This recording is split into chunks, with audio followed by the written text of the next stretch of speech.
You're listening to Podcast PXN, a video game podcast delivering player experience news. Let's go! I got too scared and didn't make a quirky little introduction, and welcome to Podcast PXN episode 183. I am one of your hosts, the perennial dating app swiper from Portland, Oregon, Christian Macias, who's not allowed to get horny, and I'm joined over Discord by Kentucky's #1 Spartan and PXN founder, Daniel Prindle, aka Dan is DTM. That's me. You want to redo that one? You want to do something else? Say literally anything else? It's a me. Oh, There you go. yeah. Thank you. Sure. And the president of the Tifa Lockhart fan club. He's, oh my God. And then he's the Nintendo aficionado and artist extraordinaire at Roro. Hello, I am allowed to get horny. True. Yeah. Well, True. No, Roshan's allowed. Don't take this away from me. but do it I'm for both of I'm us. the president of the Tifa Lockhart Association. It's kind of my thing. It has Sometimes to you gotta get your hands dirty. No, well, not me. I had something to say about a certain president, but I'll say that after. And one half of the Men in Gitch podcast, but Battlefield's a bad boy, the Tarkov Teletubby himself, yeah, Gage Dempster. That's me. Nice. Nice. Hey, speaking of presidents, it's been 2 days. What's up with is Donald Trump gonna get arrested soon? No. What's going on with that? thought there was going to be Probably not. protests in the streets yesterday, but guess not, because he didn't get arrested. Yeah. Arrest that man. This is the only time I've been okay with AI art. Yeah. Oh my God, that was amazing. Yeah. Anyway, thank you to everyone watching us live and participating in the chat. Just as a reminder, we are live each and every Wednesday at 8 p.m. Eastern on YouTube. Just search Podcast PXN, and also on twitch.tv/podcastpxn. We've got 2 housekeeping items for you. The first is, hello, happy spring. You've made it. It's no longer winter. It may still be cold this week where you're at. However, time to clean up a little bit. Also, remember to drink water. Also, if you have to take allergy medication for whatever reason, now is the time to stock up. You got to do it. You'll also be sneezing. That's no bueno. Not you. On behalf of everyone in Canada, I'd like to say that saying preposterous things like winter's over now is kind of silly. Yep. We have snow this week as well in our area, so We'll I'm have with snow you. for the next month. It's supposed to be It is spring though. supposed to be It is. 68 tomorrow here. Oh my God. 1 fuck degree you, off. Daniel. Yeah. I wish. Sorry, I was drinking my protein shake. Our second bit of housekeeping news is some very sad news. This happened earlier this week. Actor Lance Reddick has passed away unexpectedly. Very tragic news. Of course, in the games world, we know him famously as I'm forgetting his character's name in Horizon, but also as Zavala. Yep. Zavala in Destiny. Players have been hanging around Zavala's little place in the tower and paying their respects by chilling around him, which is very lovely. And also, Lance was reportedly playing Destiny the night before he passed away, so he really was in the Destiny community. Loved that community. So very sad his passing. Absolutely. That's obviously we know him from The Wire and John Wick as well. Wick. But yeah, my touchstone for Lance is definitely Destiny for sure. Like that's kind of where I got to know him better. Obviously, it's a platonic relationship. I don't know him, obviously, but from what he's shared with us publicly, he seemed like a really stand-up guy. And it sucks with Destiny almost ending, like this era of Destiny ending, that he won't be there to see it to the end. So that's another kick in the nuts. But yeah, that's another legend lost too soon for sure. So rest in peace, Absolutely. Lance Reddick. Absolutely. Yeah, I couldn't Watch have said The it Wire. Watch The Wire. Watch The Wire. Also, respect to this man for not only being a badass, a hard worker, one of one of Keanu's favorites, but also for being a real one whose favorite word in the world is titty. better. Hell yeah. It's a good word. Actually, Okay. before you move on, one story that I just remembered that I thought was really cool. Keanu was looking for him, I think, on set of John Wick 4 or something. There was some story like that, and like it was his off day, I think, and he was with his girlfriend. I could tell you. Oh, okay, yes. Tell us. Yeah, so the day of Keanu's birthday, he was hanging out with his girlfriend, and his girlfriend was like, "What do you want to do right now?" And this was like towards the end. He's like, "I want to go see Lance."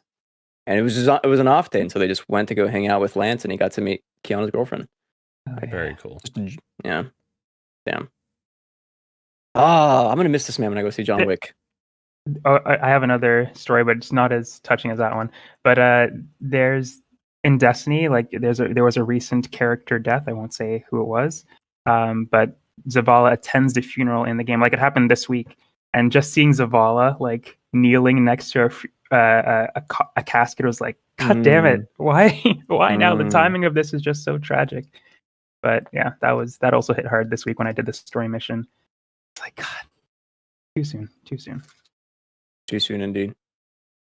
There's no right way to transition, so here we go. The topic of the show this week, folks, is Redfall, Game of the Year contender. But first, the show always starts with the quick bites. So go ahead and jump right in. All right, I jumped. Here we go. Criterion leads from the Need for Speed Unbound game have left to form a new studio called Fuse Games. They are now working on a new AAA game. I do like the logo. The font on Fuse is pretty cool. Reminds me of like Wipeout or something. Yeah. Cool logo. I'm excited to see all these new studios' games when they finally come out. We've got That's No Moon. There's a couple of other ones that I'm forgetting the name of, but yeah, a lot of new studios forming. Maybe we can make this a tots 1 week, but I am becoming very optimistic about the idea of gamers leading game studios and having final say. We all were skeptical, and again, regardless of who he is as a person, but Dr. Disrespect's game is shaping up to be really, really good. It's getting a lot of positive buzz. I don't know. I've heard nothing but good things, and it's only been a year in development. The problem, because I don't know. I'm just saying. I like the idea of all these proven studio leads leaving these giant companies to go start their own thing with their own sort of motto and their own principles and whatnot. So I'm cautiously optimistic for the future of stuff like this. Wasn't there another one this week as well with like a streamer like Shroud teaming up with somebody else? Yes. Yeah. There's a lot of those popping up to Gage's point. And that one, Ro, I think I'm far more optimistic for than Dr. Disrespect's, because the Dr. Disrespect situation is openly an NFT-based game. Yes. So to be excited for it, I don't know about that for me. But because that other studio you're referring to, Ro, I believe they confirmed that there's not going to have like microtransactions and that kind of stuff, I think, unless I'm confusing that with a different story. But yeah, that story had me optimistic though. The two studios that I'm really excited about is Haven Studios, just because I think that's a big question mark. But again, their concept art has been pretty sick.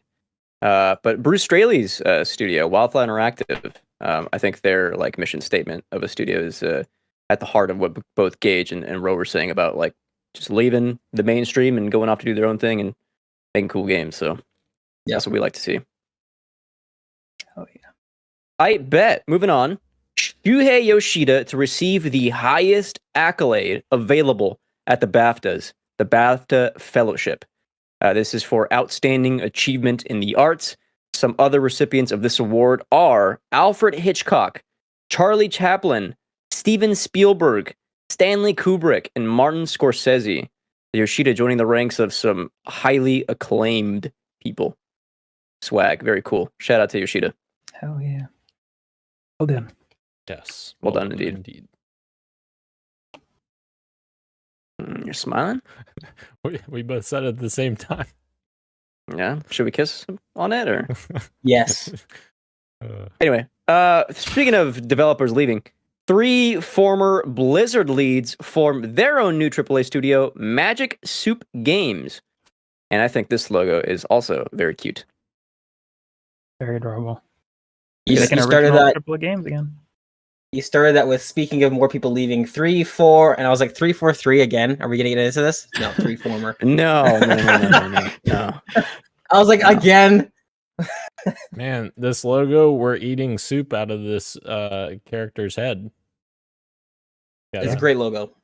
get it because he's got eyes and a mouth. So. I love head. Moving on. European regulator delays decision on Microsoft ABK acquisition from April 25th to May 22nd, so just a little bit under a month. Microsoft submitted remedies, of which are not public, so we don't know what exactly it was, but of course Microsoft has been making promises and making goodwill gestures lately in the public by extending, I think, Call of Duty deals on various consoles, so whatever it was on the back end here, they are trying to do whatever they can to make sure this deal does, in fact, go through. Good. I wanted this to end. Yeah. Yes, I'm in the same boat. Go I have through. nothing to add. Yeah. Go through or Performance? don't at this point. I don't care. Go through or don't. Just let it end. Yeah. Give me or release me, parasite, but do not waste my time with talk. That should be Jim Ryan's next quote. That's arbiter. What? No, that should be. Oh, from Or the better Microsoft game, Halo 2? Yes. Oh, he knows. He knows. Well, that's weird, Christian, because we, me, you, and Ro all voted no, on I the don't. best 2000s game, which ended up being Halo 3, not Halo 2. It doesn't count because Gage wasn't there, so we have to redo everything. It's cemented in history now. Speaking of cement, I don't know. New PlayStation patent explores. I can't believe I have to finish this line. Explores NFT and blockchain tech in games. I think I spelled something wrong here. Converse? I did something wrong here. You're able to trade with cross platforms. So PS5, PS4 games can trade their little unique whatevers. Jim Ryan's PlayStation. Not one I want to be a part of, if this is true. If they move forward with this. Not a fan. Not for me. I haven't checked PlayStation Stars in a while, but sometimes I pop in and look at the things that we have to do to get the little trophies, and like, why would I go out of my way to do this? But I guess they seem. Are you still looking at those? Yeah, I mean, sometimes I open up You're the PlayStation nuts. app every now and again, and I take a gander, but I'm not going out of my way to like complete them anymore. For You're sure. probably the only one checking this. Well, I'm opening the app, like so it's there. You know what? That's actually fair, Ro, because when Microsoft did Microsoft Rewards or whatever it was called on the Xbox 360, you could unlock things for your avatar and stuff. I used to literally go look for stuff like that to unlock achievements to get those special things. So that's fair. Like if they did like gave me an avatar, maybe I'd do it. But like these little, I don't even know if I would do that. I don't know what they would have to do. Jim Ryan seems to be investing in it, but yeah. I mean, like Switch does like the little rewards thing where you can use the coins to buy little avatars or little borders, whatever. That's cute, you know. It's so cute. So adorable. Stop, dude. Moving on, Sonic Frontiers' first free DLC, Sights, Sounds, and Speed, the drug. I'm kidding. Running. Is coming this week. So, Ro, Yes. I'm gonna jump back into Sonic. Hell yeah! It comes out today. It actually came out 20 minutes ago. It came out at 8 o'clock today. Wow. So I'm definitely gonna probably hopefully hop into it after we're done. It's they added a jukebox update, photo mode, which is pretty self-explanatory. The jukebox thing is just being able to play music wherever you are in the world, and it's not just limited to Sonic Frontiers music. It's like old bangers as well, which is pretty cool. And then there's like a boss rush mode, time trial stuff, and it seems really cool.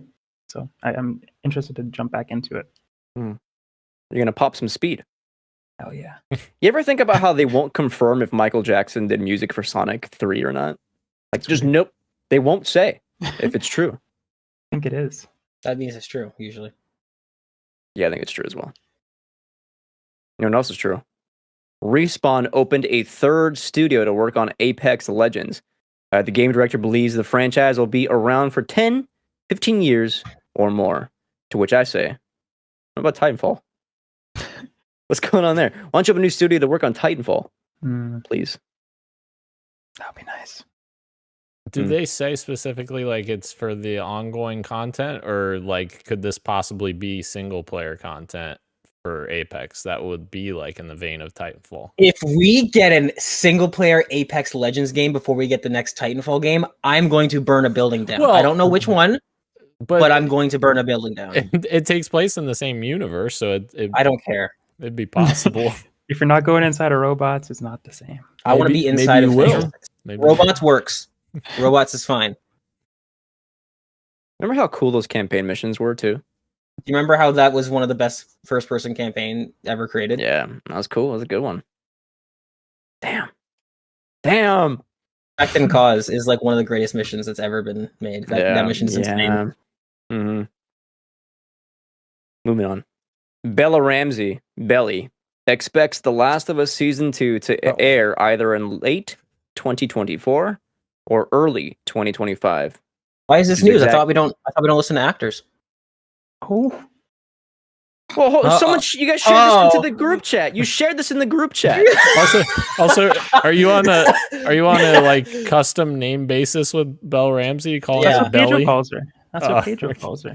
Yeah, But Christian's well, not Pedro calls her Pedro. Belly. You know. Calls them Belly. Well, as long as we're the same. Never mind. That's a good got, but nobody else knows about this. So if I had said this in a prior show, it would have been really good. Also, it's in the street me, man. Just look down. Just look down.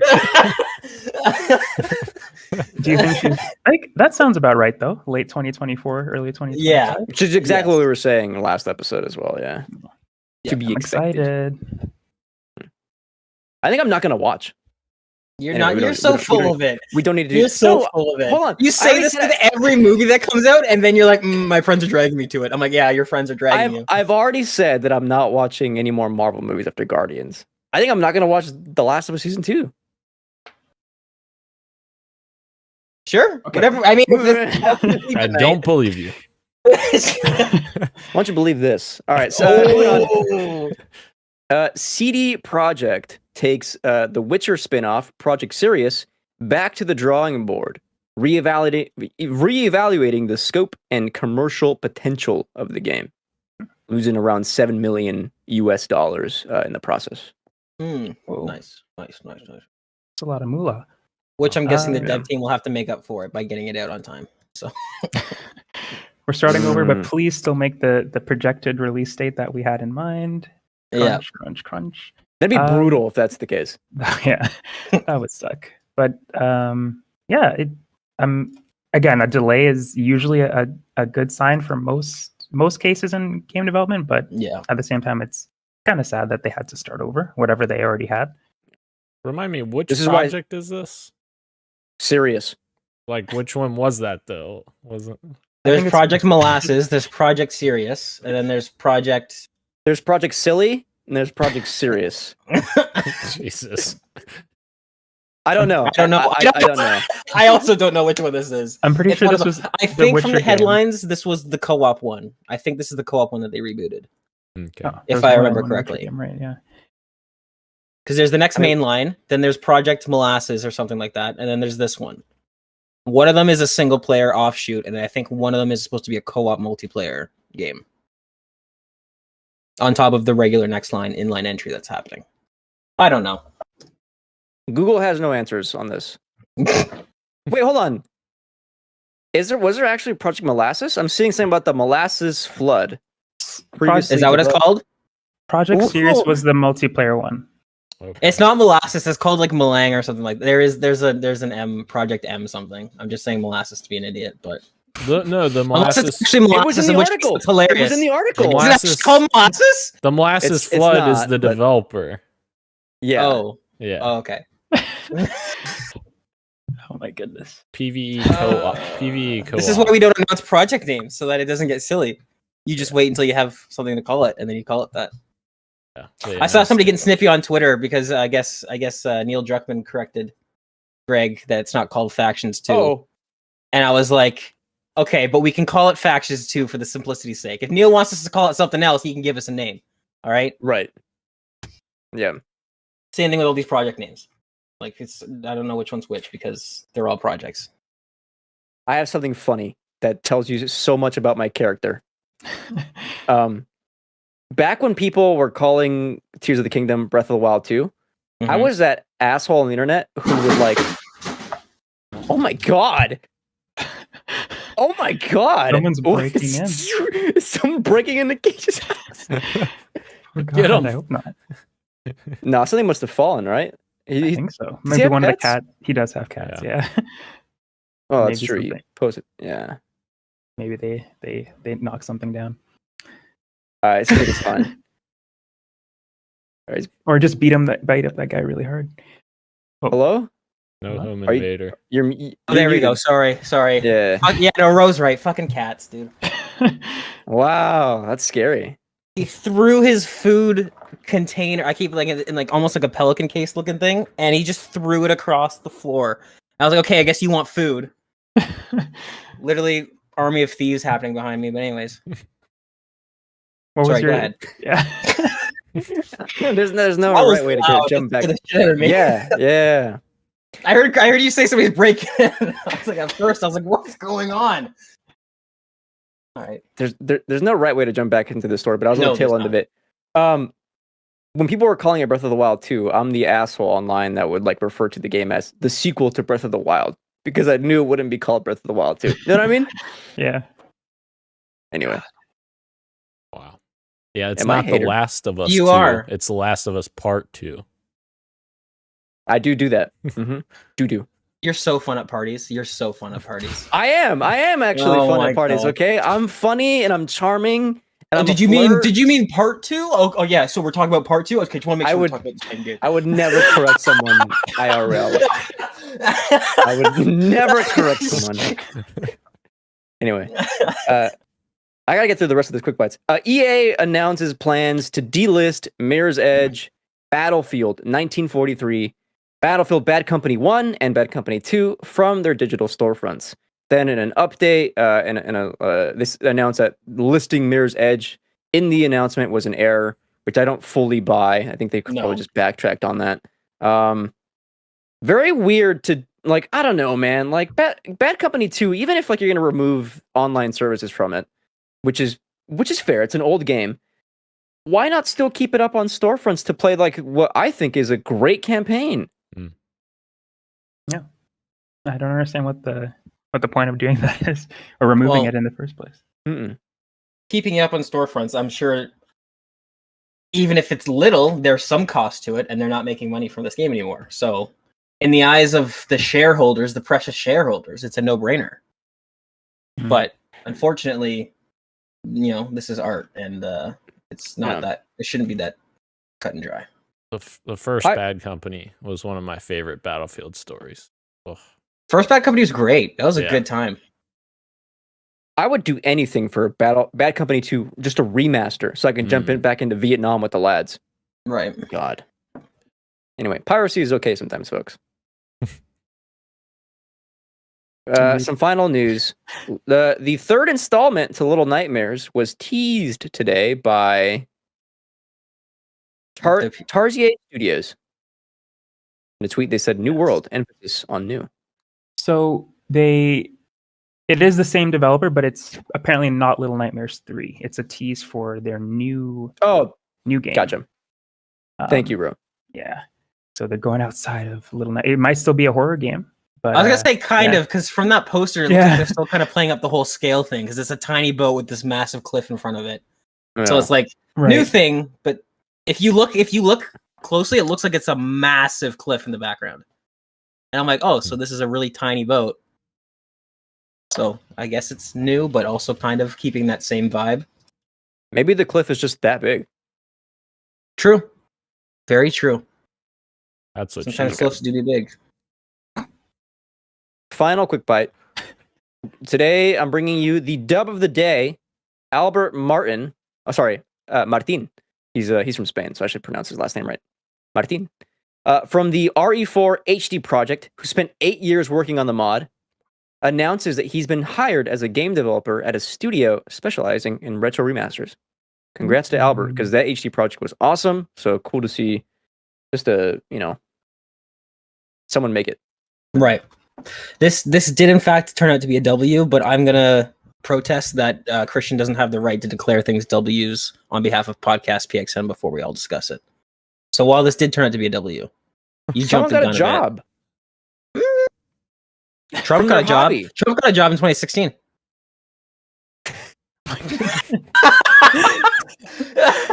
Yeah. Regrettably, yeah. Unfortunately, he did get that job.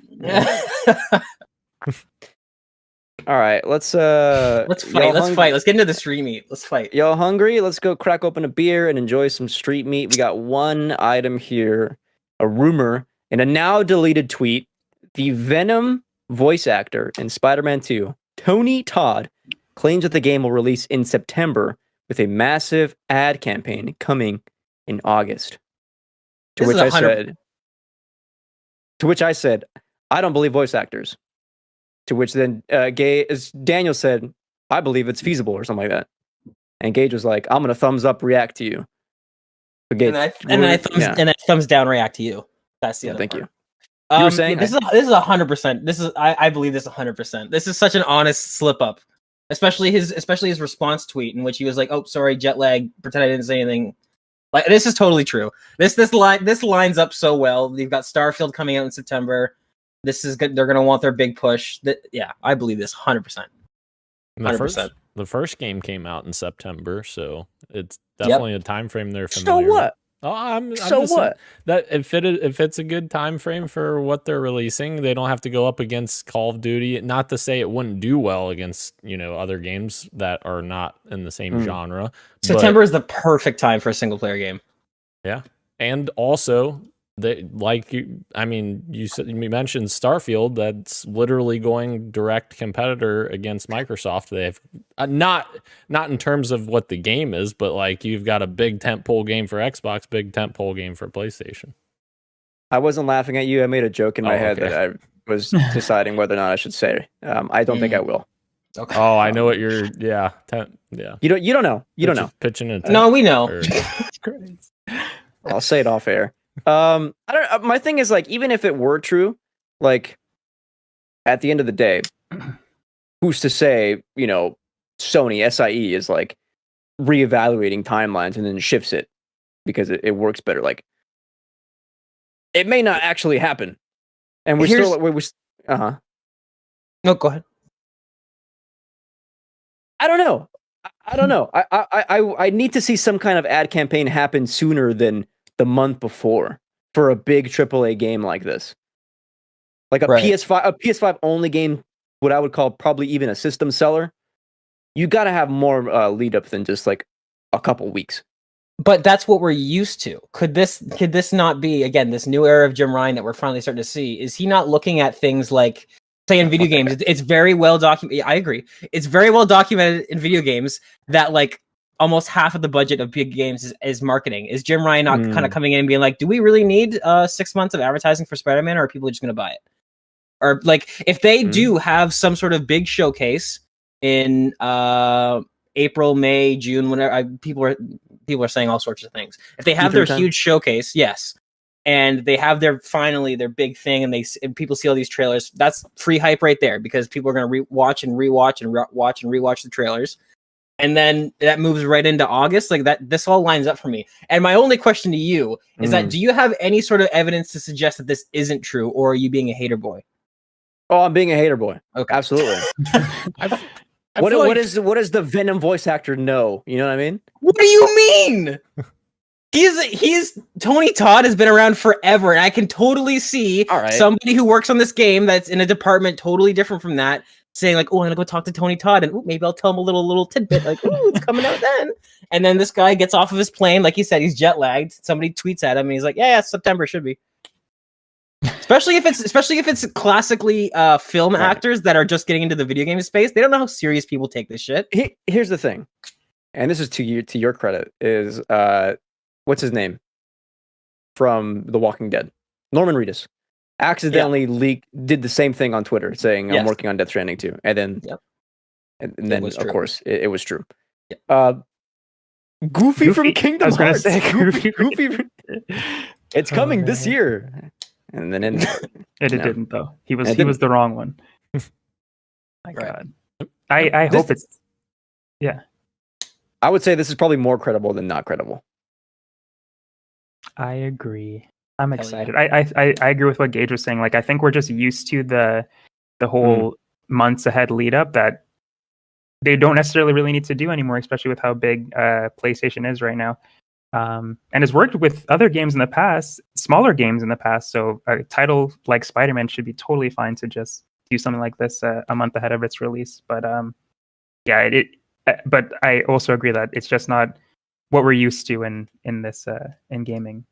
Used to like Right. whole years Mhm. years out of like trailers, waiting for more trailers, and then eventually it comes out. But yeah, Which is my I will favorite kind of say- discussion because Christian's not wrong. Like, typically, we do get months and months of lead up, but it's just one of those things where it's like, to your point, Ro, like PlayStation recently, like, do we really need to advertise the next Last of Us game 6 months out, or can we just release it and people will swarm to it? And I think maybe, and I think this is a good thing because that means hopefully, probably not, but hopefully, if we're cutting back on advertising budget, then maybe we can put some more of that budget into the game and to the developers and give them more time. We'll see if that's actually what happens, but. I will say this. All right. If they do have a state of whatever, a showcase in July, leading into a month, commercials, whatever, in August, with a Right. like mid to late September release date for Spider-Man. Yep. That'd be pretty great.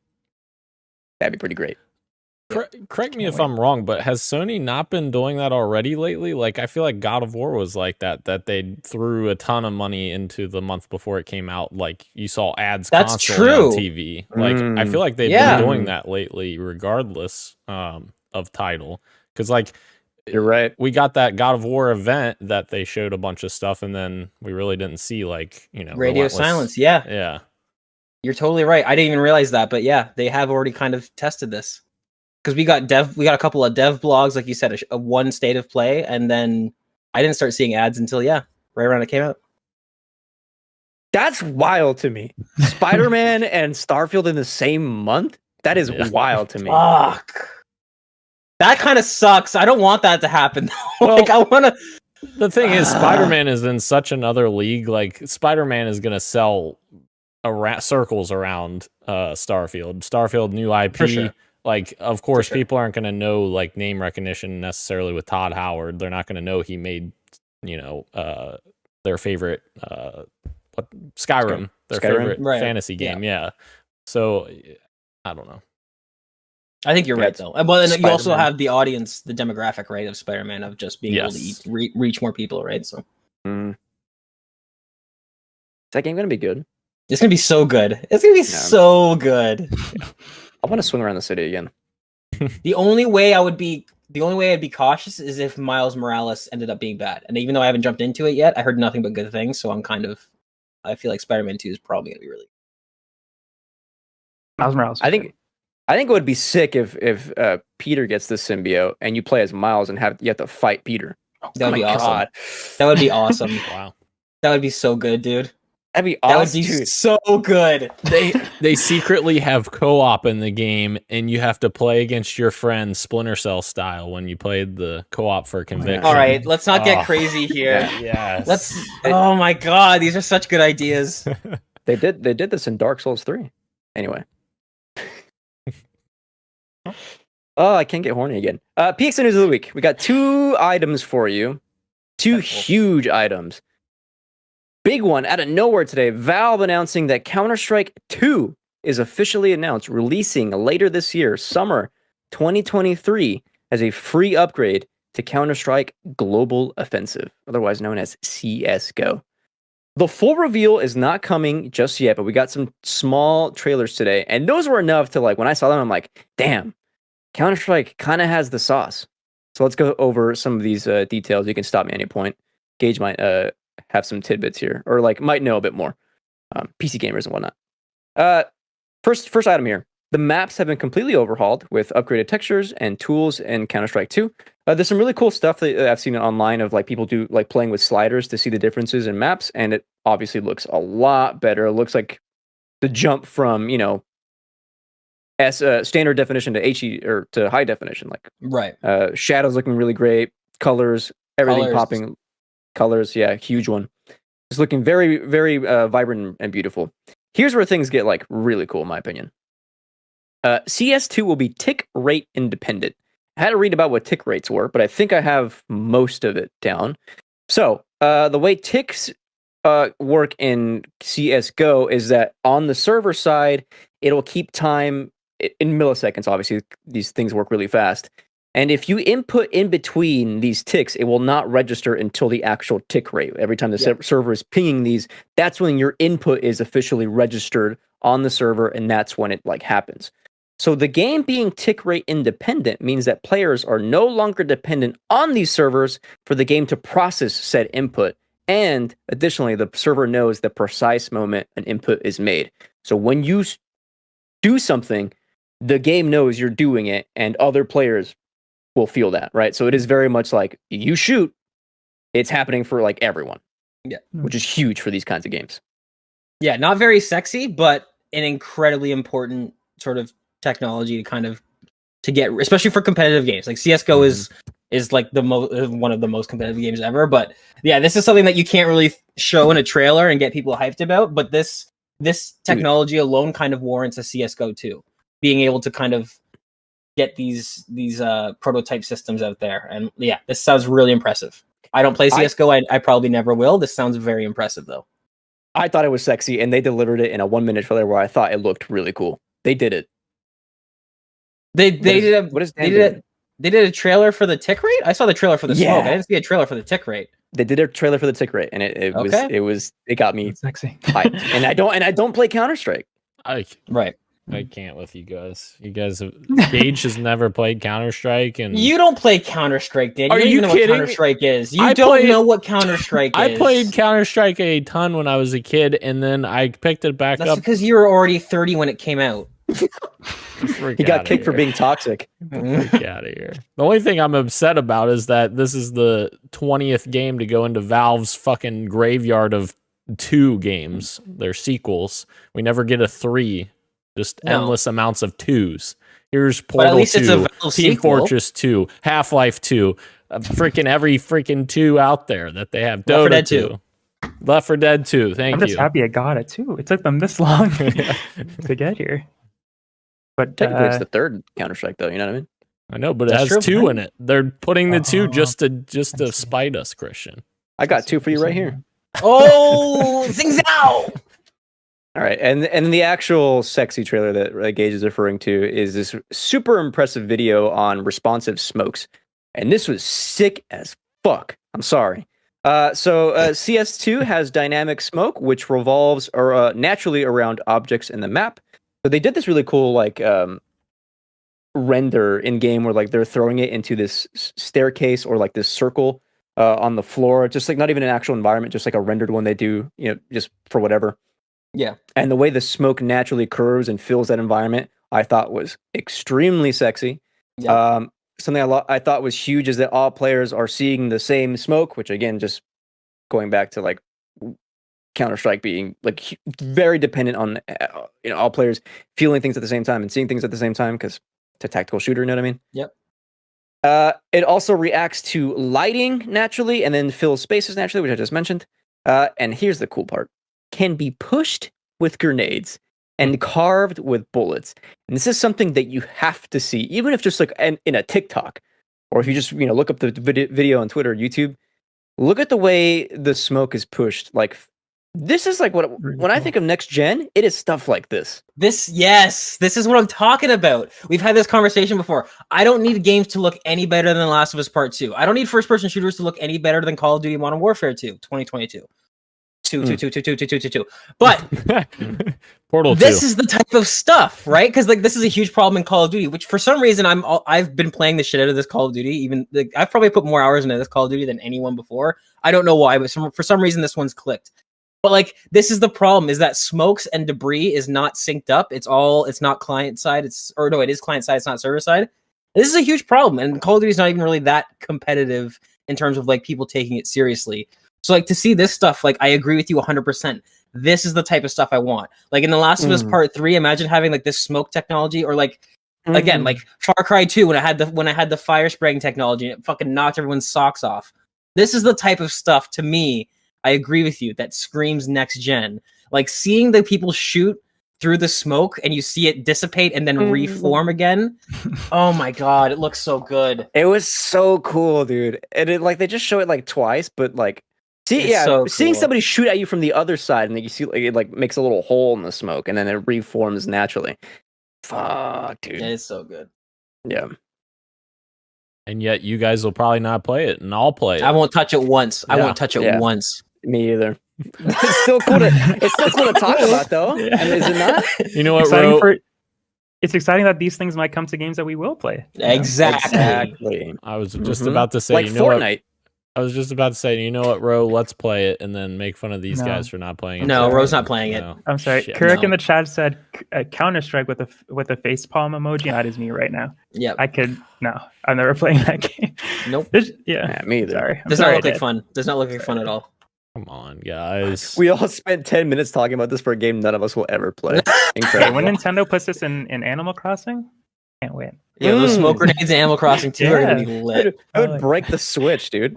Are you fucking kidding me? Oh god. Oh, my hand just starts burning. Anyway, we got one more news item here. Today we had the State of Unreal showcase, and I just tuned in just because I was like working on the document. I had this on, and it like took up my attention. Like they were showing off some impressive stuff at Unreal Engine. This is the first time I got excited for games in a minute, and it was just all tech side. So a lot of it is going to be like not anything super exciting that I break down, but I'll try to work through it quickly. And I cannot emphasize enough. You have to watch some of these videos to understand how impressive Unreal Engine actually is. Let's dive in. Unreal Engine 5.2, they had a graphics tech demo, and all these videos I watched just on IGN. They're pretty recent. They're not very long. They're like less than 5 minutes each of them. So if you want to go to IGN's channel, just look them up. They're right there. They showed off the Unreal Editor, which I think is insane. They were showing off reflections in a truck that they imported into like just their little tech demo. And then they showcased their individual physics, which is, again, just always going to be sexy to me. What I thought was really cool is that they're introducing something called Substrate in Unreal Engine, which is a new material framework, which I did not understand what they were really talking about, but the way they were showing it off looked really impressive. But the coolest thing I think from this tech demo is that they showcase their procedural content generation tool, which is deterministic and artist driven. So in real time, they're adding procedural assemblies into the editor. Whatever you have imported, whatever's available to you, you can just include it, and in real time, it just it updates it into your game. And then it communicates with nearby procedural elements in the editor so you can make real time edits. And again, you have to watch the video. This is going to be huge for any studio who is working with Unreal Engine. The time this will save for them is going to be massive. That map that they went from like 300 meters to like a 30-kilometer map or something like that. That was freaking insane. Like they showed the parts without the procedural stuff, and it was just tiny, and then they added the procedural stuff, and you're just like, holy crap, that's impressive. How many eagles is that? I mean, what? How many eagles? Yeah, how many eagles You're so and AR-15s? dumb. You're so dumb. Jesus. Because freedom in America. Right. And the really small details too, where it's like just chipping away at a clip side and then not having to go in and then edit too much of it. It's just like drop this here. It's like, oh, it fixed. It's beautiful, and barely anything needed to be done. So yeah, like you said, Christian, a lot of time is going to be saved with it. Now, here's the question I propose to you guys: is that is this only a net positive, or is there any concerns here along the same lines as like AIs with script writing and sort of thing? Right? Like, is this only positive, or is this something where it's like, oh, our environment dev team can now go from 15 people, we'll cut it down to 10. You know what I mean? Like, this is my only concern, just to pose that question. Because I'm looking at this technology now, and it is incredibly impressive. But it is kind of the same concept as a lot of this AI filling in the gaps for other things that we seem to be opposed to. My thinking, and that's definitely a plausible explanation, but my thinking is like you have more games nowadays that are constantly expanding with new content, new games, new True. everything else, that it's like this will just enable them to make things faster, so then they can deliver more content to the players that are playing their games. So like obviously live service games will benefit greatly from this, but also I mean, even like single player games, like if someone wants to make an expansion to their game, they can make expansions a lot quicker with this kind of stuff.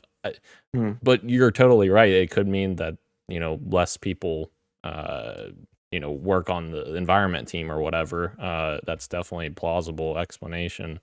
Hopefully that doesn't happen, but Yeah, my thing for me is the way at least the way they showcase it and the way I interpret it is it's not like make a forest and then boom, it's there and you're done. It's very much like I need to like add like foliage to this area, and then I want to like tweak things here and there, and I want to carve a path here. It seems like that is like it seemed like it's very much in what they said is it's artist driven, and it's not, the crutch isn't the tool itself. It's just a tool. So hopefully the comparison is not 1-to-1 to like other AI stuff that we've been kind of seeing.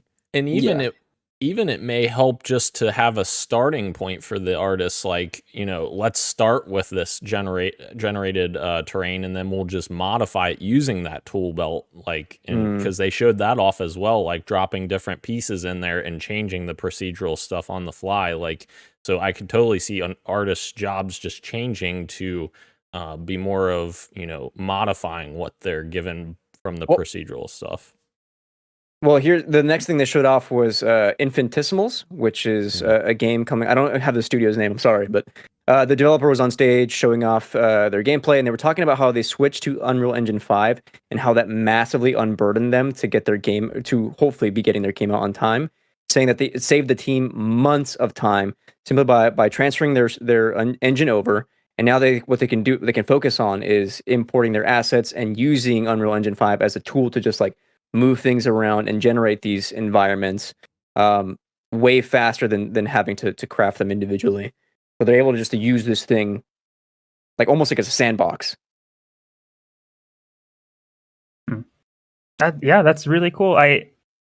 The technology is really amazing. I do kind of see what Gage is saying with the less work that needs to be done, and I think that's good because it does mean games are coming out faster. It also means that potentially they won't have to crunch as long hours with this new technology that makes the job itself faster.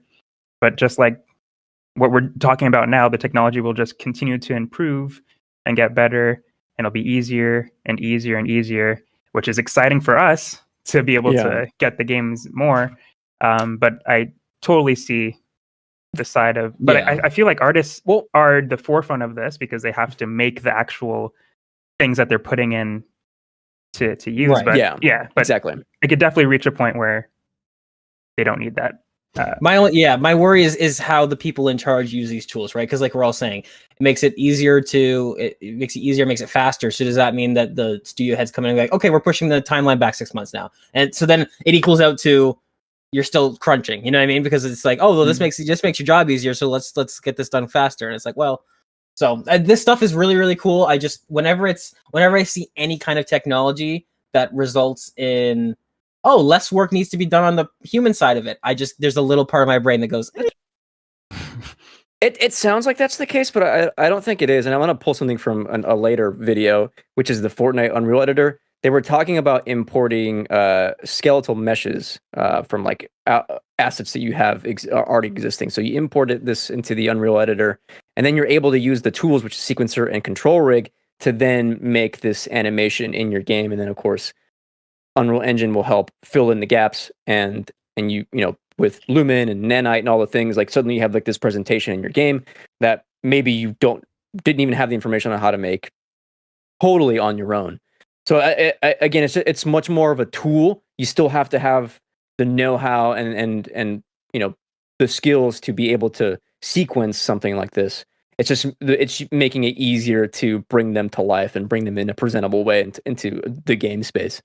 I think this next story you're about to talk about is even more concerning down that path because of this was crazy. Okay, so so they also Fortnite looks incredible, by the way. Okay. Yes. The State of Unreal at the showcase, they unveiled their meta-human technology, and they also had a demo, which I listed here.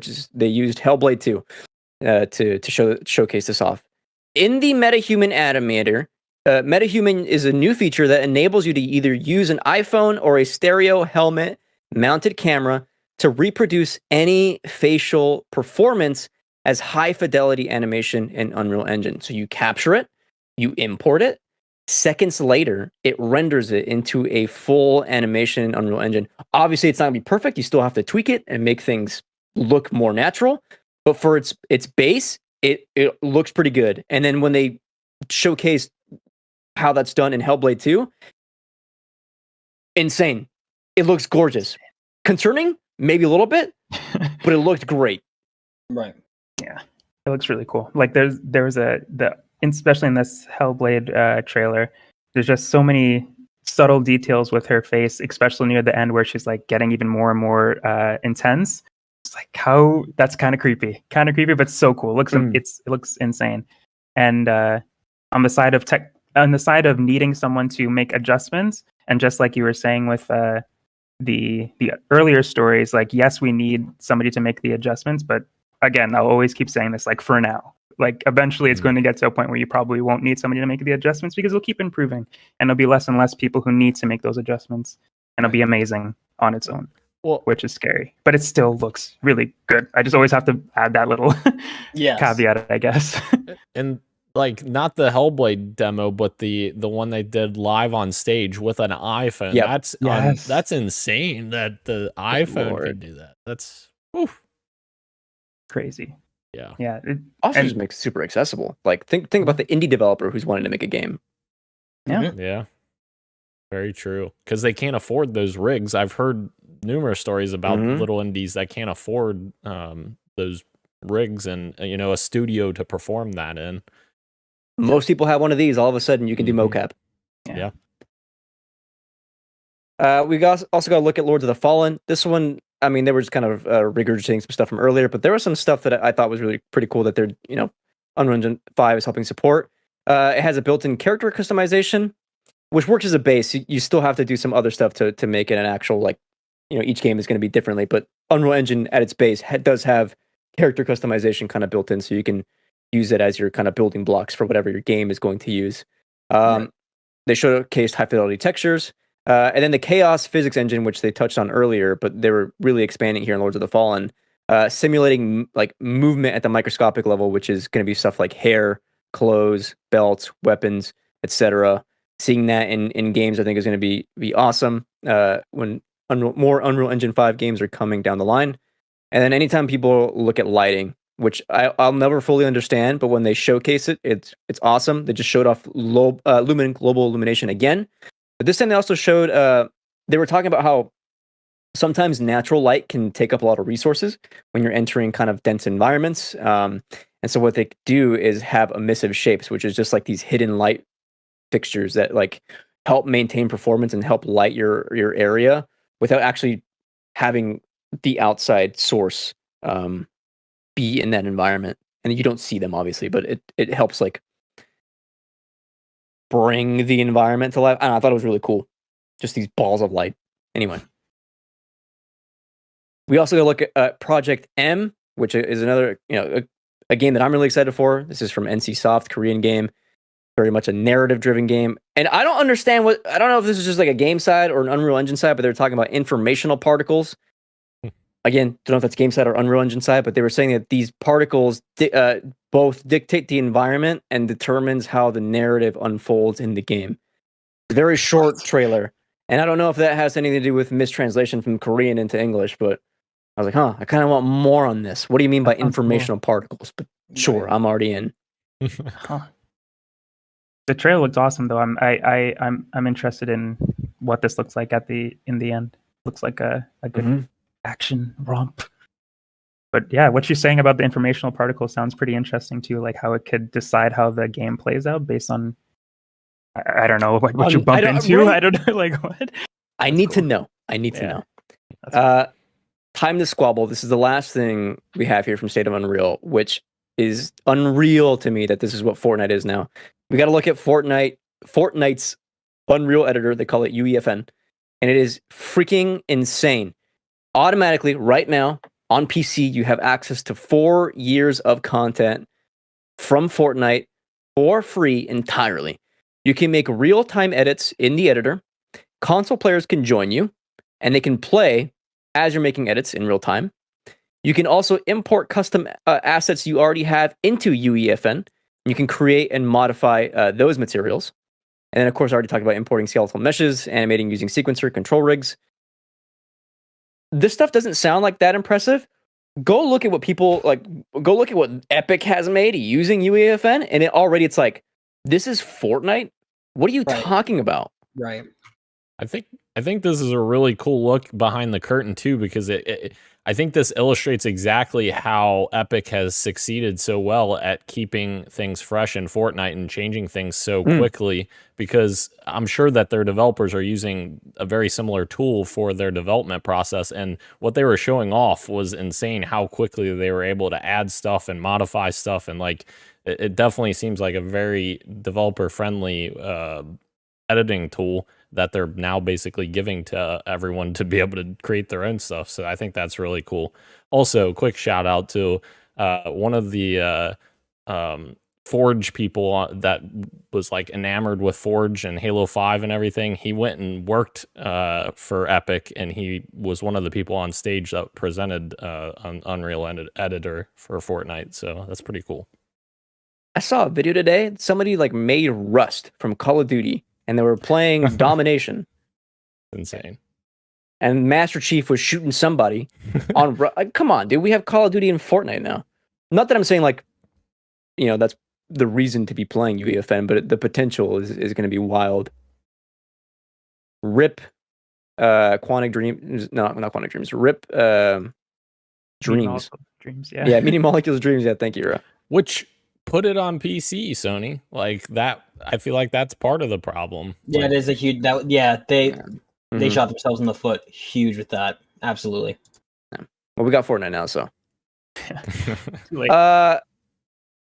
we got to move on. Take your time. Fantasy Draft check-in.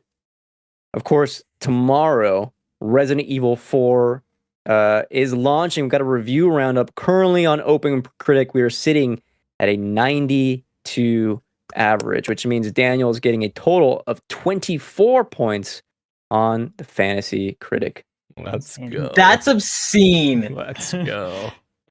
That's too much. I think there should be like a winner. There should be a cap. Like a reigning champion like penalty. Like he doesn't get a certain amount of points over the 80 point or something. Like We should practice the values that we preach, and we should have like a progressive tax rate for points. If you make too many points in a league, then you have to share your points. Yeah. Yes.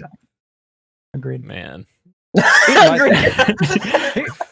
Destiny Lightfall has gone down to 71, by the way. I got 1 point. From Damn.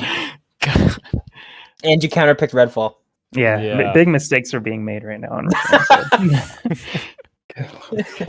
At some point, I got to ask, is Dan taking this too seriously? Yeah. I take it so seriously. As soon Every as he day starts of my lobbying life. and cutting deals behind corners, you know that he's taking it too seriously. Wait a which has minute. been every competition that we've ever done on this channel. How am I lobbying for this? I bid fairly on the process that we explained. We explained very well, and Gagey still somehow fucked it up. See, here's the thing: is that we're live, so I'm gonna do is plant the seed for the audience, and then not actually give any sort of evidence as to why I think that. There is none. Right. There is none. That's why. Don't listen to him, audience. All right. Before we get into the topic of the show, let's find out what we've been up to. So, Daniel, what you got for me?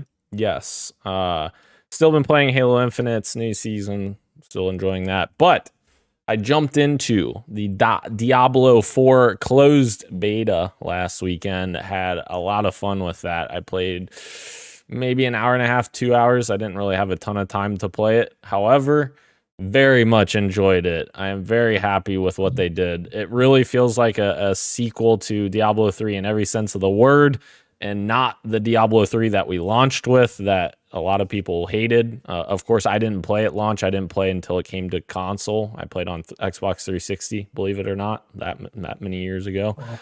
Yeah. But yeah, that game was fantastic. So playing the closed beta, very much enjoyed it. Love the powers and abilities, and it's illustrating why it is the supreme dungeon crawler experience. I love that gameplay loop. It is really fun. So yeah, check it out if you like some top-down dungeon crawler action. You can check it out. That's I think the open beta is done. You have to wait until This weekend. you have to wait. This weekend's open beta. Oh, Yeah. weekend 2? Last weekend was closed beta. This weekend, open beta. Are you planning on Got it. playing it this weekend? Absolutely. Yeah. Okay, because I've never played a Diablo game in my life, and I watched I saw you tweet about it, so then I looked up gameplay, and I'm like, this game looks awesome. Yeah. So if it's an open beta this weekend, I'm jumping in. Heck yeah. Hold on. Diablo 4 gameplay. It looks I'm gonna- really good. Yeah. I'm gonna watch this while Ro tells us what he's got for us. Yes, I don't have very much, but I've been taking a little sip of I don't even know what this analogy is. I was going to say Christian tea, but that doesn't make any sense. But I've been playing a lot more Fortnite as well recently. I've been playing that, and guys, if you look into PXN After Dark right now, if I don't know, I got a victory royale is what I'm trying to say, and I'm posting the video proof of it now. Wow. But it's my first time in a long time. Proud of myself, man. Are you based? felt Are you good. playing no? Are you playing no build? I was playing no build. Hell Mostly yeah! no build. So Hell yeah! I Am felt I gonna good. re-download drop, Fortnite? dude. Am I gonna have to okay, all right. I guess Do I'm it. re-downloading Fortnite. All right. But yeah, Fortnite is really fun this season. Absolutely. I maybe it was Damn really right fun. it is. Maybe it was really fun last season too. Christian will be able to say You're damn that. right it was. Yeah. So it's continuing to be really fun. Yeah, I'm having a blast of Fortnite. I played a little bit of Destiny. The seasonal content is usually weekly, so I signed in for the weekly story content. There was a certain thing that happened. Wasn't super happy about it, but I did it. I got the thing. We move on. But yeah, I having a good time with Fortnite though, and I'm excited to play Sonic Frontiers later today as well. That's it. Nice. For me, of course, I mentioned a while ago I've been playing the secret game, redacted game. It's not a new game, it's an older game, but I'm not ready to reveal what I've been playing. It's kind of a long game, so I've been just chilling, taking my time with it, still chipping away at it, having fun. But of course, playing more Fortnite. I've been squabbling with the lads, and so I had to say this one story. All right, you know me, I'm getting my dubs left and right. It's almost boring how often I win. Swear to God. You know what makes it more fun? Having a gummy. So I was having a gummy, playing Fortnite, and I'm grinding the rails of Mega City, when all of a sudden, I see my friend makes a call out that somebody is on the street level on a building across the street from where we were. So I'm like, bet. So the way these rails work is because it's like, like tilted towers, like these like skyscrapers. Like there are rails above and there are rails kind of like around like second, third story area. I jump from the top rail to the bottom rail. And this is when I realized that I was high because I yelled in my living room because I felt like I was falling in real. And Fortnite is so immersive. it is extremely immersive. Ro. Cannot emphasize how fun the katanas are this season as well. Very cool stuff. I always pick one up, but I never get the chance to use it because I need to sneak up on somebody if I want to use it. They're always shooting at me, so I don't get a chance. Use it for traversal. Is my thing. I've As seen weapon. people like that. Yeah, Mm-hmm. maybe I'll do that. Gage. Yes. What have I been playing? Mhm. I jumped into Modern Warfare 2 to try the second raid with Daniel and my good friend Ryan. Oh, I forgot about that. Yeah. Yeah. I don't know how you forgot about that. That is Because there is so much untapped potential in the Call of Duty. Because you know what? We were sitting there, we were playing this little add-on 3-player co-op mode, and I don't think I've ever laughed or had as much fun as I've ever had in playing Call of Duty ever. Even in the old days of Modern Warfare 2, the original, like we were sitting there and we were struggling with the most simple thing. It was exactly the same as sharing the air tank. No. Wait a minute. No. You guys fucked up just as much as I did. No. Put your little grabber claws away. Let's call Ryan on You struggled just here. as much as I did. Let's call Ryan on the bus. You two fucked it up just as much as I did. All right. Anyways, we played the raid. We did not finish the raid. And it was a great time, and it was fun, and that's pretty much all I've been playing. I really haven't been playing much games lately. I want to play some more Halo Season 3, though, because that is finally at a decent stage. So Call of Duty is really it, I think. I think that's it. No, I'm playing Last of Us Part 2 again. Oh. I'm playing Last of Us Part 2 after finishing the show. I really just wanted to get back into that story. Join into this. Yeah. What a good game. And get you know what's funny? We'll talk about it later. It's not a good game? No, it's still a great game. Okay. It's still a great game. I will say I'm enjoying it a little bit less this time. Still enjoying it, still playing this and going, wow, this is a technological masterpiece, but enjoying it less this time. I don't know if that's because I'm thinking of how long the game is. It's one of those it's like one of those replaying The Witcher things where you think about how much longer you have to go, and it kind of just brings down your excitement. I don't know if that's what's going on, because I'm playing it and the moment-to-moment gameplay is awesome, grabbing guards and throwing them into clickers and all that stuff's great, but I don't know. I don't know what it is. Why don't you just be present, man? Just be present. This is like going on vacation, being like, "Oh, what a great day I'm having! I have to leave in 7 days." No, just be present. I'm gonna kiss you on the lips if you don't fucking stop. I swear to Christ, dude. I'm gonna kiss you right on the lips. See if I won't. Video viewer, people who watch the show with their eyes, will notice that Dan and I were taking our B-reels while Gage was talking. That was the most real B-reel you've probably taken. Was Dan and I screaming at each other. Nice. That is just unbridled passion. Yeah. Speaking of unbridled passions, Arkane loves to make games. They are so passionate about making games. Nailed it. One of which is the new game, our topic of the show, Redfall. Game of the Year contender? We'll find out. Arkane Austin working on a little game called Redfall. You might have heard of it. Huge game. I think the beta just came out. Is coming out soon? Is there any word on the beta? Anyway, people have played it. Industry folks have played it, and we've gotten some impressions. And I'm gonna have a few here from you. Gage retweeted one for me, which is very nice, and I got some from Benji Sales, just kind of roundups from various outlets. I know IGN has their impressions up as well. Jack Frags' was pretty good as well. I was watching that at the beginning of the show. Yes, just to kind of get a feel like a for it. 7-minute video on YouTube, so pretty good. Some Redfall impressions from hands-on previews. Strong single-player experience, which is always great. It's a multiplayer game, but you can play this on your own if you want to. Arkane's best gunplay yet. Of course, one of their strongest assets that Arkane has is the way their games actually feel. Of course, Prey, maybe not as strong, but like, what was the word? Deathloop. Deathloop, huge on their gunplay. And of course, the other one, not Thief.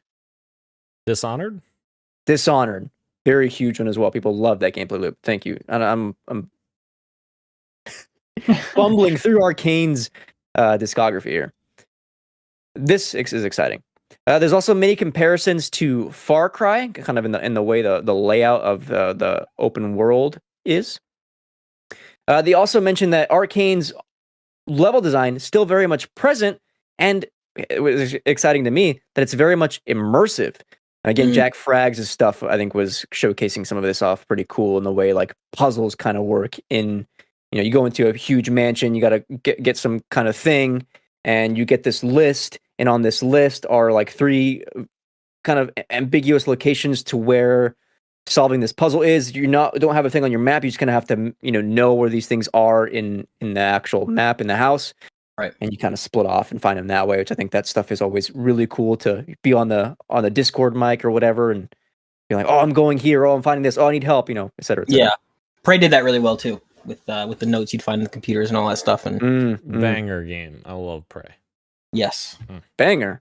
Yes. Hardly know her. Very much Arkane DNA in Redfall. We also got they're well, I'll mention this later. You're gonna get but- my DNA in you. Nice. Important to note, there is no in-game store or microtransactions in Redfall, so they're very much honing in on the experience being what you buy is what you're going to get. It's very cool. That's huge for me. That is huge. That's that old-fashioned gameplay design that I kind of need right now. No bullshit. Just play the game. And I mean, no microtransactions, no what was the other one? No In-game MTX. like store, in-game store. No in-game currency, right? And they have Yeah. already said that there is character customization. So to me, that's like, oh, cool. There's stuff that we can find in the world and go and do and Yes. actually earn. Who would have thought? That's fun. Yeah, so hearing this stuff, because if I'm gonna be honest, the thing that I was disappointed most about Deathloop was actually the narrative. The actual gameplay of it, I thought was really fun. Yeah. So if this is if the narrative for Redfall, I don't really care on that front. If it's made to be like a core experience where you're just either playing solo or with buddies and having a good time, if that gameplay loop is there, and I'm sure it is, this may actually be really good. Sorry, Ro, for your fantasy draft, but I think I might be getting excited for Redfall. I think it'd be very fun. It's a Game Pass game. It'd be very exciting to play with the lads. Absolutely. Which is crazy because the last time we saw it, I was like a little down on it because I felt like it didn't necessarily hit the high mark that we were hoping for. But then now, obviously, these previews have taken me back up the hill. So Right. yeah, I'm very, very happy and excited for Arkane, and they've to this point, the stuff they've released haven't been bad. Like, yes, Prey at launch had some weird issues, but IGN might have given it like a 4 or something. Dan Stapleton. Still mad about that, huh? It's stupid. I still, anywho, but that they've never made a bad game. So obviously their repertoire or their reputation follows them. So Yeah. Games set in the Northeast, I think, always look really cool too. Like Fall in Massachusetts, this game has very beautiful art direction. And of course, like a big thing with Arkane is going to be weapon variety, and then obviously like specials, like various power ups, and then having the 4 main characters have different abilities. I think is going to be really cool, and going to lead to some interesting ways to tackle like high leveled enemies. There's notes here that like fighting vampires is really thrilling. There's probably going to be like different variations of vampires, where like some of them are like really beefy and like have to require like a little bit of thought as to how you take them down or how you approach combat encounters. Again, would probably be really fun to tackle with. Could you imagine there's like a high level vampire in like this like house or something, and we have to like go through together, use certain weapons, and then stake them? Like, Yeah. this might be really fun. Ro, does that get you excited? Because obviously you love Destiny. Like, that sounds like that maybe that kind of experience. Like, Yeah, when we first saw it, but the second time we saw it, when we saw that extended trailer before this one, I think it was at the Xbox thing. Yeah. I don't remember where we saw it, but I don't know why I wasn't feeling it then. I'm feeling it a little bit more now after the previews. Obviously, they're high on it, so that would help. But the gameplay itself does look a bit better, even though nothing really changed. I guess just the presentation of it did. But yeah, it looks cool. I think I'm more interested as I am now, or as I was before, I should say. It being a Game Pass game is helping a lot as well. I don't think I would try it if it wasn't, because these aren't usually the type of games I'm going to. You did bring up Destiny, and that is a good point. But I usually don't play first-person shooters, let alone co-op ones like this. But this would be fun. Like everything that Christian was describing about the vampires and the world, and the puzzles and stuff like that. That did sound like fun. It's just not usually the game that I gravitate to in the first place. And that may be my thinking behind my fantasy draft, and maybe I shouldn't think like that. But yeah, it looks like I think it looks good, but I don't know, with the games that are coming out this year, this being a game of the year contender, I think I would have to push back on. But it's just with the amount of stuff that's coming out that is definitely game of the year. Breath of the Wild, Starfield, possibly Spider-Man.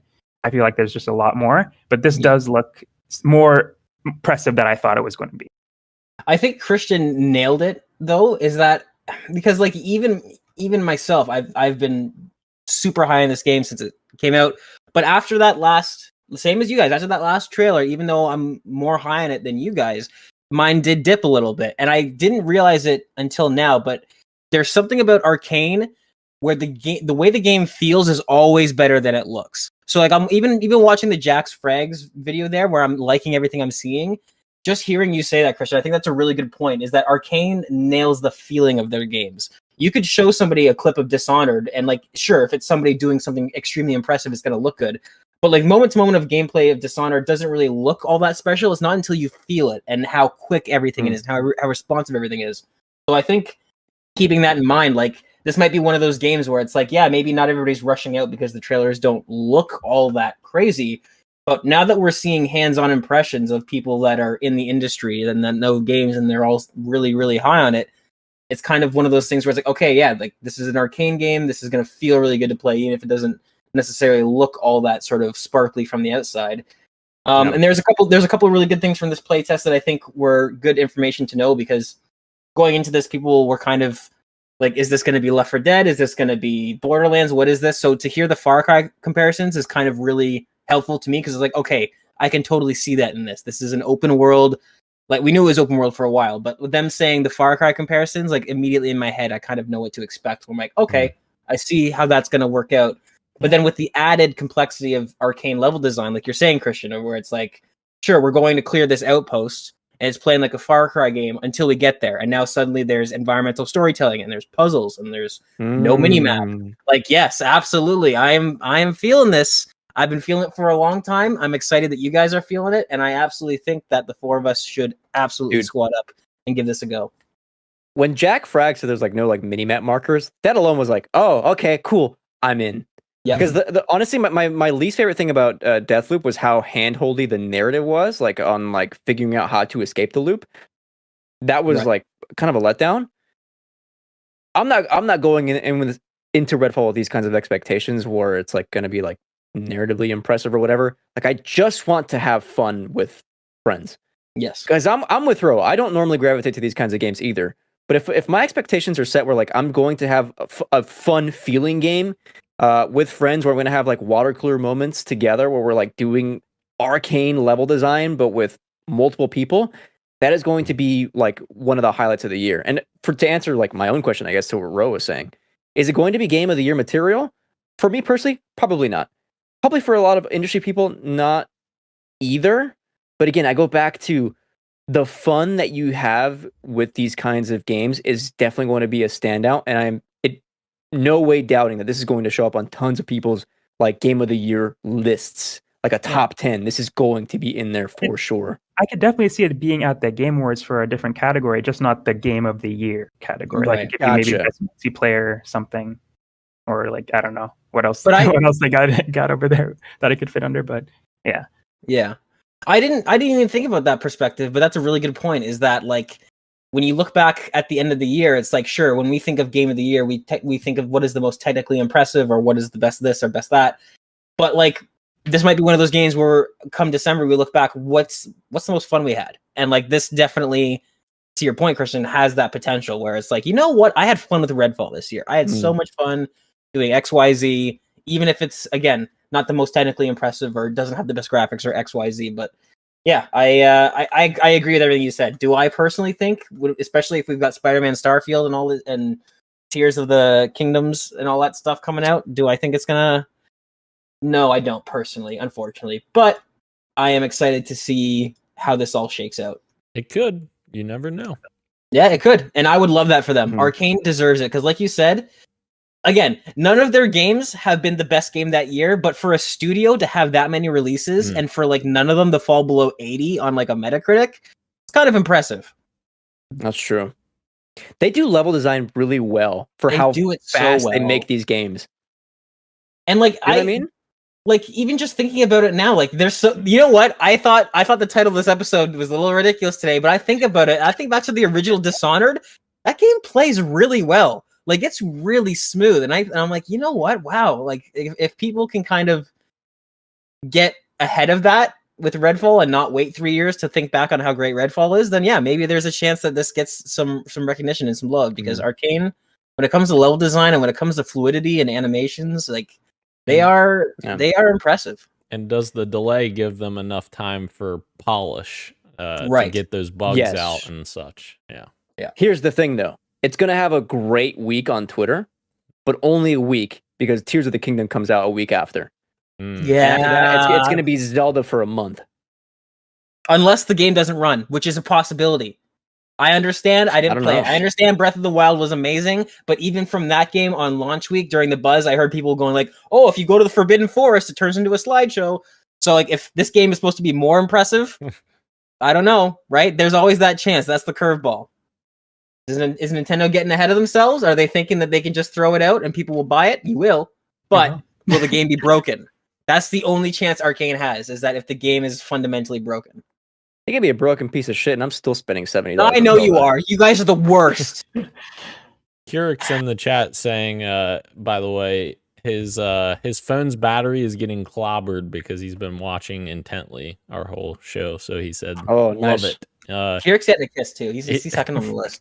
He also said, I just started playing Dishonored Definitive Edition on Game Pass for the first time. Loving the Wow. game. Yeah. Wow. Fuck yeah. Enjoy. Yeah. Level up that blink ability, man. You will not regret it. Yeah. I don't get it. Don't you just use your eyes to blink? Teleport. Some closing notes here on Redfall. Here's a positive one. Remember a while ago when they announced Redfall was going to be an online-only game and people were kind of disappointed, and then Ro was like, I'm going to buy this on Fantasy Draft because, haha, this game's going to suck. I jumped the gun on that one. Yeah, I take the L. Arkane has addressed this today, and they said they're working to actively remove Redfall's always online requirement for single-player mode. Huge. Which is very huge. Yeah. You have to we have to, if we want to have any sort of intellectual integrity, we have to commend and respect developers when they actually listen to us, because most of the time they don't. So Most of the time they double down. most of the time they double down, exactly, or they say, "Oh, well, this is why," and then they give you some weird explanation as to why, and you're like, "But that doesn't have anything to do with this."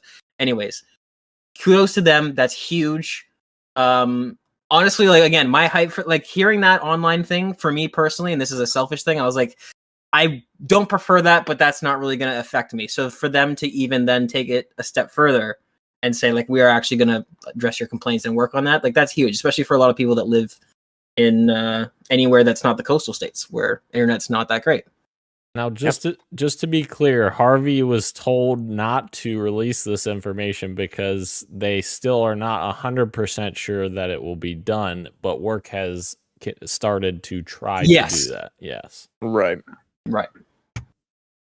And then a small piece of news here. Some console news regarding Redfall. Mhm. It was originally supposed to be for development for PS5 as well, so it's going to be totally multi-platform, which is unlike Deathloop. However, of course, with Microsoft acquisition, they said here that we were acquired by Microsoft, and it was a change with a capital C, they told IGN. They came in and said, no PS5, we're focusing on Xbox, PC, and Game Pass, which makes sense since they just spent a bunch of money on acquiring them. They want to bolster their first-party lineup. And so after a year of in development, which is probably still pretty early on, they had to just totally shift and just abandon PS5 and just focus entirely on the PC side and the Xbox side. Now Gage can chime in with whatever. What is going on? Sorry. Totally makes sense, but this is awful timing with everything going on with the Activision stuff for that to come out. Because I was looking at it, I was like, this is a new IP. This shouldn't affect that at all. But of course, somebody just has to say that during all this. Like, great. Mm-hmm. Now we're gonna get an update where somebody from fucking Arkane is now testifying, and now it's a whole Everyone's like, see, keep that little tidbit to yourself. Keep that little tidbit to yourself, my guy. Come on. Although I do think that time in Microsoft's life of Xbox is a little different because, like, they were acquiring Bethesda because they had no first parties, essentially. Like, they needed more studios, and Bethesda was that avenue for that. And I think Activision is a different strategy for them. Although, yes, I think that these comments may still come optics back to bite wise, them. yes, not great. Absolutely. Phil woke up and was like, God damn it. Oh my! That's what I thought of immediately. Was Phil just be like again? Probably not a huge issue, but just him going like, "Oh fuck's sakes." Yeah. I'd love to see it. Anyway, all this to say, I now put Redfall in my games calendar for 2023. Oh, So nice. I'll be checking it out. Very prestigious award. Kirik, Hey, that means something when you make the list. Kirik What's up? What says, Kirik said? secretly, I want Microsoft to destroy PlayStation, but right now, I must be honest and have been playing my PS5 way more than my Series X. Hell yeah! Play There you go. Spider-Man with us. Swing around the city. Play against each other when, Peter becomes... This game is not going to be co-op. I don't Venom. believe it. I know. I'm Well, just it's not messing. coming out. It's not coming out this year, anyways, because Christian said that actors are useless and don't know anything. Yeah. They should all be fired. Oh, wow. Replace them with AI. That's 90 minutes. Thank you again to everyone joining us live on YouTube and Twitch, as well as podcast services everywhere, including Apple Podcasts, Google Podcasts, Spotify, and everywhere else you get your pods. Thank you, Ro. Thank you, me. Thank you, Gage. That's And me. that's Daniel. This has been PXN. We are out. Much love and keep on gaming. Gotta go fast. Hey, take care of yourself.